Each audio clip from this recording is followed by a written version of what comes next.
नमस्कार, आप देख रहे हैं सबसे बड़ा मुद्दा। मैं हूं राहुल राजपूत। ब्रिटिश राज में 1931 में आखिरी बार जाति के आधार पर देश की आबादी की गिनती की गई। करीब 90 साल बाद देश में जातियों के आधार पर जनगणना की मांग मुखर हो रही है। 9 दशक बीतने के बाद आर्थिक, सामाजिक, भौगोलिक और राजनीतिक परिस्थितियों में बड़ा फर्क आ चुका है। विपक्षी दल जातियों के आधार पर जनगणना के लिए हो हल्ला मचा रहे हैं। सबसे बड़ा मुद्दा में आज इसी पर होगी चर्चा। साथ ही कई मेहमान हमारे साथ चर्चा में जुड़ेंगे, लेकिन एक रिपोर्ट दर्शकों को दिखाते हैं। देश में जाति के आधार पर आबादी की गिनती को लेकर सियासी नूरा कुश्ती तेज हो गई है। बिहार के मुख्यमंत्री नीतीश कुमार की अगुवाई में 10 पार्टियों के प्रतिनिधि मंडल ने प्रधानमंत्री से मिलकर अपनी मांग रखी है। सब लोगों ने अपनी बात रखी है और उन्होंने ध्यानपूर्वक सबकी बात को सुना है, तो हम लोगों को उम्मीद है कि वो हम लोगों की बात पर गौर करेंगे और निर्णय लेने का अधिकार। देखा कि आपके नेतृत्व में मुलाकात हुई और सदन में सरकार ने कह दिया कि जाति की गणना की जरूरत पहले चूंकि कह दिया, उसके बाद ही तो हम लोग आए हैं। जातीय जनगणना सिर्फ बिहार के नेताओं की ही सोच नहीं, यूपी समेत पूरे देश में ऐसा ही है। एसपी, बीएसपी और एसबीएसपी समेत तकरीबन सभी धुर विरोधी पार्टियां जातीय जनगणना की मांग पर एक सुर हैं। अगर ये कोई नहीं कर पाएंगे तो जब समाजवादी पार्टी की सरकार प्रदेश में भी बनेगी तो प्रदेश में जातिगत जनगणना कराने का वादा माननीय अखिलेश यादव जी ने किया है। और जिनका हक हिस्सा नहीं मिला है, मारा जा रहा है, उनको सामाजिक न्याय सुनिश्चित हो सके, उनके हक की पढ़ाई, दवाई और बाकी सारी चीज़ें जहाँ जहाँ उनका हक बनता है राजनीतिक भागीदारी तक, वो मिल सके। न जाने क्यों भारतीय जनता पार्टी जातीय जनगणना कराने से भाग रही है, जबकि 2011 में ही पूरे देश में जाति के आधार पर गांव-गांव वाइज जनगणना के रिकॉर्ड मौजूद थे। अब 2021 में जातीय आधार पर जनगणना हो जाएगी, चीजें स्पष्ट हो जाएंगी। सत्ताधारी बीजेपी के भीतर से भी जातिगत जनगणना की मांग उठ रही है। पार्टी के बिहार और यूपी से लेकर कई प्रदेशों के नेता आवाज उठा रहे हैं। आज जाति आधारित जनगणना की जो मांग उठ रही है वो सही भी है, स्वाभाविक भी है। कोई सरकार पूरी नहीं कर पाई है, मोदी की सरकार इसे भी पूरी करेगी और मैं चाहता हूं ये होना चाहिए। उत्तर प्रदेश समेत 5 राज्यों में चुनाव से पहले जातिगत जनगणना का जिन बोतल से बाहर आया है। देश के गरीब के विकास, जनहित और राष्ट्रीय हित का तर्क देकर जातीय जनगणना को वक्त की मांग बताया जा रहा है। बीजेपी केंद्रीय नेतृत्व अभी इस मामले पर चुप्पी साधे है। बहरहाल सभी दलों को पीएम के फैसले का इंतजार है। Team news state. और सबसे बड़ा मुद्दा में आज का सबसे बड़ा सवाल, जाति जनगणना का मतगणना से क्या है कनेक्शन? 22 की लड़ाई के लिए पिछड़ों की अगुवाई आखिर अचानक से क्यों? सियासी गणित के लिए जातीय गिनती कितनी जरूरी है, यह भी समझना होगा। जातीय जनगणना से देश का वाकई भला होगा, यह एक अहम सवाल है। तुष्टीकरण की सियासत की सिफारिश आखिर क्यों लगातार की जा रही है? बड़ा सवाल। हमारे साथ मेहमान जुड़ चुके हैं सबसे बड़ा मुद्दा में। परिचय करवा दें, अशोक पांडे जी, प्रवक्ता बीजेपी, आईपी सिंह जी, प्रवक्ता समाजवादी पार्टी, डॉक्टर हिलाल नकवी जी, प्रदेश प्रवक्ता कांग्रेस। साथ ही साथ वरिष्ठ पत्रकार उमाकांत लखेड़ा जी हमारे साथ जुड़ रहे हैं। आप चारों मेहमानों का सबसे बड़ा मुद्दा में स्वागत है। अशोक पांडे जी, दुर्विरोधी जो भी हैं, बीजेपी के कहें, एनडीए के कहें, या आपके एनडीए में भी शामिल कई दल जो कि जातिगत आधार पर जनगणना की मांग कर रहे हैं, आखिर क्यों नकारा जा रहा है इसे? क्यों जो बताया जा रहा है कि जरूरी है और आप लोग कह रहे हैं कि जरूरी नहीं है? ये देखिए, आपको बता दें, हम तो वो खुशनसीब व्यक्ति दल के लोग हैं जो आज भारत के यशस्वी प्रधानमंत्री जी स्वयं पिछड़ी जात के हैं, लेकिन वो गणना के आधार पे नहीं आए, वो जाति विद्वेष के आधार पे नहीं आए। नरेंद्र भाई दामोदर दास मोदी सबके साथ सबका विकास के नाम पे आए, सबका विकास भी कर रहे हैं। हम तो चाहते हैं कि जो दलित वंचित बिरादरियां हैं उनको उनका हक मिले। ये भी सही है कि जो उत्तर प्रदेश के यादव यहाँ पिछड़े जात में हैं, हरियाणा में वो अगड़ी जात में हैं, जो गुजरात के पटेल अगड़ी जात में हैं, उत्तर प्रदेश में पिछड़ी जात में हैं, दिल्ली में निषाद दलित समाज में आते हैं और उत्तर प्रदेश में ओबीसी में आते हैं, जिसके चलते एक निषाद मछली शहर से पिछड़ी जात के सीट पर वो लड़े थे, एससी की सीट पे। मेरा ये मानना है इसको दुरुस्त होना है। और सबसे बड़ी बात है, पार्लियामेंट में हमारी सरकार ने पास किया है कि आरक्षण को की सूची बनाने की जिम्मेदारी प्रदेश सरकारों की है। वो अलग है, देखिए वो अलग है। अशोक पांडे जी, विपक्षी दलों का यही कहना है कि जातिगत आधार पर आखिर क्यों गिनती नहीं की जा रही है। देखिए आपको, हम तो समता मूलक, ममता मूलक, एकात्म मानववाद वाले लोग हैं। ये आप कह रहे हैं ना, विपक्षी दल नहीं कह रहा है। हम तो आईपी सिंह जी सुन लीजिए, आईपी सिंह जी, ठीक है, बीजेपी का जो कहना सही है। सवाल इस बात का कि चुनाव आते आते जिस तरीके से कई राज्यों में, खासकर उत्तर प्रदेश की बात कर रहे हैं, ऐसे राज्यों में चुनाव होने हैं, तो इसलिए ये मांग मुखर हो रही है या वाकई पार्टी की मंशा साफ है कि होनी चाहिए?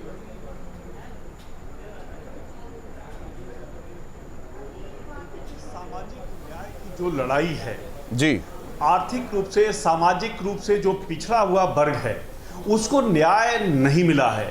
2010 में महाराष्ट्र में उप मुख्यमंत्री रहे बीजेपी के बड़े नेता स्वर्गीय गोपीनाथ मुंडे जी ने बहुत साफ तौर से संसद में कहा कि 2011 में जो जनगणना होने जा रही है वो जनगणना जातिगत आधार पर होनी चाहिए। ये बात उन्होंने कहा कि अगर जातिगत आधार पर जनगणना नहीं होगी तो ये जो पिछड़ा वर्ग है वो 10 वर्ष पिछड़ जाएगा। ये मांग स्वयं, और 2018 में भारत के रक्षा मंत्री श्री राजनाथ सिंह ने बहुत साफ तौर से कहा कि जो जनगणना 2021 में होगी, हम पिछड़े वर्ग का जो डेटा है वो उसको एकत्रित करेंगे और उस आधार पर हम इसको तय करेंगे। लेकिन जिस तरह से संसद में इस बात को बीजेपी सरकार ने इनकार कर दिया कि हम जाति आधार पर जनगणना नहीं कराएंगे, तो माननीय राष्ट्रीय अध्यक्ष माननीय अखिलेश जी ने साफ तौर से कहा कि समाजवादी पार्टी की 2022 में सरकार बनने के बाद अगर ये जनगणना नहीं कराती है भारत सरकार, तो उत्तर प्रदेश सरकार दूध का दूध, पानी का पानी साफ करेगी। स्वयं प्रधानमंत्री जी जब गुजरात के मुख्यमंत्री बने तो 2003 में उन्होंने अपनी जाति को पिछड़े वर्ग में शामिल किया। जो स्वयं अपनी कलम से पिछड़े वर्ग में शामिल हुआ हो तो उसको तो सबसे पहले आगे बढ़कर ये लड़ाई लड़नी चाहिए। आज एनडीए का सबसे बड़ा पार्ट एक तरह से देखा जाए जेडीयू है। नीतीश कुमार जी उनके सहयोगी हैं, बिहार में मुख्यमंत्री हैं, और विपक्ष के नेता श्री तेजस्वी यादव जी के साथ वो प्रधानमंत्री जी से मिले। सबकी मांग जाए, समाजवादी पार्टी की बात को उन्होंने आगे बढ़ाया है। कई मुद्दों पर साथ होते हैं, कई मुद्दों पर असहमति बनती है। डॉक्टर हिलाल नकवी जी, सवाल इस बात का है कि जी चुनाव से इसे जोड़ा जा रहा है, क्योंकि जिसकी जितनी हिस्सेदारी उसकी उतनी भागीदारी वाली बात होनी शुरू होगी। क्या नहीं लगता कि जो सामाजिक ताना बाना है उस पर असर पड़ेगा?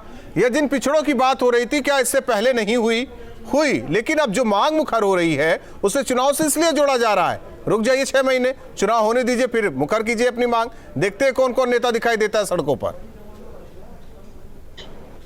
देखिए, जातिगत जनगणना की मांग काफी पहले से हो रही है, और 2011 की जब जनगणना की गई थी तो उसके अंदर जातियों की जनगणना की गई थी, जिसका कि पूरा का पूरा ब्यूरो जो है इस वक्त सरकार के पास है। अगर सरकार चाहे तो उस ब्यूरो को रिलीज कर सकती, लेकिन सरकार उस ब्यूरो को रिलीज नहीं करना चाहती। रही बात जाति के आधार के ऊपर जो चुनाव की बात है, तो बेशक इस पर कोई शक नहीं है कि जब भारतीय जनता पार्टी जो कह रहे हैं कि हम जाति की बात नहीं करते हैं, सबसे ज्यादा जाति की बात की। इन्होंने जब राष्ट्रपति को देश को परिचय कराया तो उनकी जात के साथ कराया। आज जब इसमें क्या नाम है, कैबिनेट में विस्तार किया है, तो जितने भी लोग थे उसके अंदर जो पिछड़ी जाति के थे उनको जाति के साथ जो है वो जोड़ करके बताया है। नरेंद्र क्या नाम है, हमारे प्रधानमंत्री जी जो है उन्होंने अपनी जात एक मर्तबा नहीं कई मर्तबा बताई। तो इस वजह से इसमें कोई भी ये कहे कि हम जातिगत राजनीति करते हैं, जाति से परे होकर के राजनीति करते हैं, तो वो बात सही नहीं। रही बात आपके प्रश्न का कि इससे सामाजिक ताने बाने के पर असर, देखिए, सामाजिक ताने बाने पर असर इसका सकारात्मक भी हो सकता है और जैसा आप कह रहे हैं नकारात्मक भी हो सकता है। नहीं, मैं तो नहीं कह रहा हूं नकारात्मक, आपसे बस सवाल था मेरा कि क्या सामाजिक ताने बाने पर असर पड़ेगा। ठीक, इसका सकारात्मक प्रभाव पड़ने की ज्यादा संभावनाएं हैं, जिससे कि जिस जाति का है उसकी आर्थिक दशा क्या है, वो किस जगह के ऊपर इस वक्त मौजूद है, उसकी भागीदारी कितनी है, ये चीज जो है ये देश के सामने निकल के आना चाहिए। वो जाति ठीक है सर, पिछड़ गई है उमाकांत सर राजनीति में। ठीक है हिलाल नकवी साहब, उमाकांत सर वक्त की बात कर रहे हैं और मांग की भी बात कर रहे हैं। वक्त की इसलिए कि चुनाव आते ही अब जातिगत आधार पर जनगणना की बात होने लगी, मांग भी जिस तरीके से तमाम जातियों की अपनी अपनी पार्टियां भी हो गई हैं, आगे जाति रखी जाती पीछे पार्टियां होती है, सवाल इस बात का वही सामाजिक ताना बाना समरसता और तमाम चीजें हैं। क्या आवाज आ रही है आपको? उमाकांत सर जी, हेलो। उमाकांत सर अगर आवाज आ रही है तो आप बोलिए।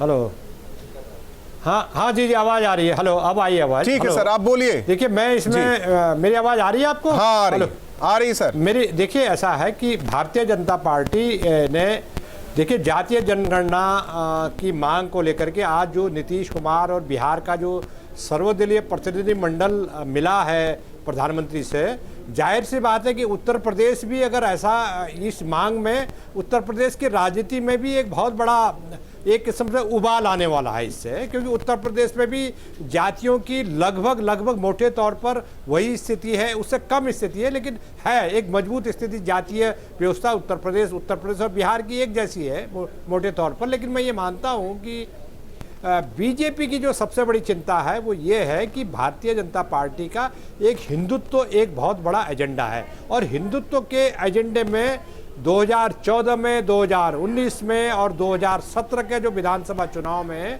तमाम तरह की जो ओबीसी, पिछड़ी, अति पिछड़ी, दलित, इन जातियों का हिंदुत्व के एजेंडे में वोट भारतीय जनता पार्टी को गया है। इसमें कोई शक नहीं है, कम से कम हमको भी नहीं है और लोगों को भी नहीं है जो भारतीय जनता पार्टी के साथ है या विरोध में है। ठीक। नंबर 2 से बात है कि जातीय जनगणना का जो सबसे बड़ा मुद्दा जो रोहिणी आयोग ने जो इंटरिम रिपोर्ट दी है, उस इंटरिम रिपोर्ट के आधार पर जातीय जनगणना के आधार पर जो 27% जो आरक्षण है उसको 4 हिस्सों में बांटा जाना है, क्योंकि जो 97% है उसमें जो मजबूत ओबीसी की जो मजबूत जातियां हैं वो सारे आरक्षण का लाभ प्राप्त कर रही हैं। तो जाहिर सी बात है कि इस 27% में अगर जातीय जनगणना होती है तो 27% में जो अति पिछड़ी जो बहुत सारी सैकड़ों 1000 से ज़्यादा 1500 से ज़्यादा जातियां हैं, जिनको अभी तक ना उनके लोग प्रशासन में हैं, ना उनके लोग सरकार में हैं, ना उनके लोग पुलिस में हैं, ना उनको लोग पत्रकारिता में हैं, ना निजी जॉब में हैं, कहीं नहीं है। तो निश्चित रूप से अगर ये जातीय जनगणना के आधार पर अगर ये निर्धारित हो जाता है कि अति पिछड़ी जाति, ये तो उन्हें भी में ये तादाद, उमाकांत सर उन्हें भी सोचना चाहिए था, जिन्होंने जातिगत आधार पर पार्टी खड़ी कर ली, जिन्होंने जातिगत आधार पर सरकार बना ली, जिन्होंने जाति को लेकर सियासत की, आज तक वो नहीं सोचे और अचानक ये मांग मुखर होती जा रही है। आप चारों मेहमान हमारे साथ जुड़े रहिए, लगातार सबसे बड़ा मुद्दा जारी है, चर्चा जारी, रुकते हैं कुछ पलों के लिए। अशोक पांडे जी, बीजेपी को कहा जा रहा है कि जात के आधार पर राजनीति बीजेपी करती है, लेकिन जाति जनगणना बीजेपी यानी कि केंद्र में या फिर दूसरे राज्यों में जो सरकारें हैं उन्हें करनी चाहिए। देखिए, भारतीय जनता पार्टी जात की राजनीति नहीं करती। भारतीय जनता पार्टी तो कहती है सबका साथ सबका विकास। भारत के संविधान में ये दर्ज है जाति विहीन समाज की बात, बाबा साहेब भीमराव अंबेडकर द्वारा बनाए गए संविधान। अशोक पांडे जी, अगर ये बात होती तो विपक्षी दल ये बार बार मांग न करता। देखिए, विपक्षी दल तो चुनाव आ गया है और विपक्षी दल हम तो अब ये जनता भूल रही है, समता मूलक समाज बनाने में ये सरकार कामयाब रही है और इस रास्ते पर हम चल भी रहे हैं। हमारी जो भी योजनाएं, आईपी सिंह जी आपकी बातों पर मुस्कुरा रहे हैं। आईपी सिंह जी, आयुष्मान योजना हो या सुन लीजिए सुन लीजिए, आईपी सिंह तो मुस्कुराएंगे ही, क्योंकि जात के नाम पर एक परिवार के लोग मालपुआ खाते रहे और दलित समाज को कितनी ये लोग मदद आईपी सिंह जी कि एक दलित की बेटी उत्तर प्रदेश की मुख्यमंत्री बनती है तो उसकी हत्या करते करते ये लोग ठीक है, छोड़िए उन बातों को छोड़िए। आईपी सिंह जी, परिवार के लोग ठीक है, जात के नाम पर आईपी सिंह जी बोलिए, चाचा भतीजा, आईपी सिंह जी बोलिए।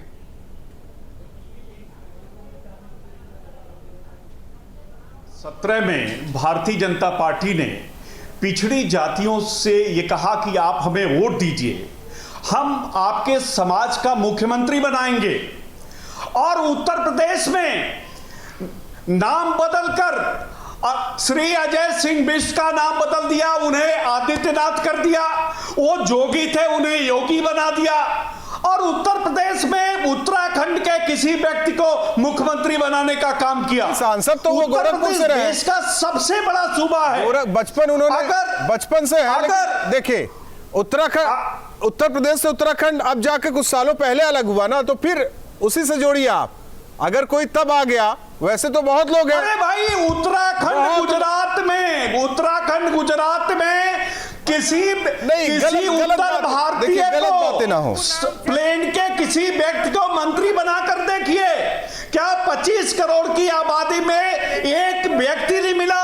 क्या एक व्यक्ति नहीं मिला? आज 20 वर्ष बाद वानी कल्याण सिंह याद आए, जब वो नहीं रहे। उन्हें 2 बार पार्टी से निष्कासित करने का काम बीजेपी ने किया। उनके बेटे को एक बार मंत्री नहीं बनाया, लेकिन राजवीर सिंह को समाजवादी पार्टी ने कैबिनेट मिनिस्टर। अशोक पांडे जी जवाब दे दीजिए। पिछड़ों का सम्मान। अशोक पांडे जी जवाब दे दीजिए। समाजवादी पार्टी जानती है, मेरा मानना है, शोषित, सुनिए, पिछड़े ये लोग कल्याण सिंह जी को बहुत सांप्रदायिक कहते थे। पार्टी जानती है, भारतीय जनता पार्टी को लाल करा दिया है। नाम पिछड़ों के लहू से आज बड़े हितैषी बन रहे हैं। दलित समाज से वोट मांगती है और मुख्यमंत्री ने महानायक पूरे देश में उन्हें महानायक। हिलाल नकवी साहब, हिलाल नकवी साहब, यूपीए की सरकार रही, यूपीए की सरकार रही, हमेशा से ये मांग होती रही। 10 साल का वक्त रहा, 10 साल का वक्त रहा, तमाम पार्टियों का साथ रहा। 2011 की बात हो रही है, उसे क्यों रिवील नहीं किया गया? उस जनगणना को रिवील क्यों नहीं किया गया? आखिर वो दबा कहां? दलित वर्ग से होगा। वो दबाया एनडीए की सरकार ने, क्योंकि 2011 में सेंसस बीजेपी के पूरे कंपाइलेशन होते होते 2014-15 हो गया। उसके बाद बीजेपी ने ही जो है 2015 या मतलब आप लोगों ने शिगुफा छोड़ दिया, अब झेले एनडीए वाले। 2015 नहीं, इसके अंदर अब कहां से कर देते? 2011 का सेंसस। आप तो पत्रकार हैं, आप मैम, हमें पता है, 2011 हमें तो सब कुछ पता है। राजनीति के हिसाब से किस तरीके से मुद्दों को लाया जाता है, कब तक आएगा? संसद के पटल में रखा जाता है, सब पता है। निश्चित रूप से 2015-16 तक आया गुजरात में और उसके बाद से भारतीय जनता पार्टी शामिल हुए। सेंसस के ऊपर उनके बारे में चुनी पिछड़े वर्ग की जनगणना जो 1951 से लेकर 2011 तक अगर जनगणना नहीं हुई है तो किस आधार पर? आईपी सिंह जी, 2017 से पहले अखिलेश यादव को करवा लेना चाहिए था। पर उनको और जिस तरीके से आप कह रहे हैं कि अगर अगली सरकार हमारी आई तो हम तो करवा लेंगे, आधार पर उन्हें राजस्थान में करवा ले, पंजाब में करवा ले। बहुत बहुत धन्यवाद आप चारों मेहमानों का हमारे साथ सबसे बड़ा मुद्दा में जुड़ने के लिए। हालांकि जिस तरीके से जातिगत आधार पर जनगणना की मांग अब मुखर हो रही है, चुनाव आते आते, क्योंकि कई राज्यों में चुनाव है, खासकर उत्तर प्रदेश के लिहाज से देखा जाए तो विपक्षी दल इस मुद्दे को और हवा देंगे। अब मांग कितनी जायज, कितनी नहीं, यह आकलन खुद उत्तर प्रदेश की जनता करे कि चुनाव आते आते ऐसी मांगों को क्यों रखा जाता है। सबसे बड़ा मुद्दा में आज के लिए बस इतना ही।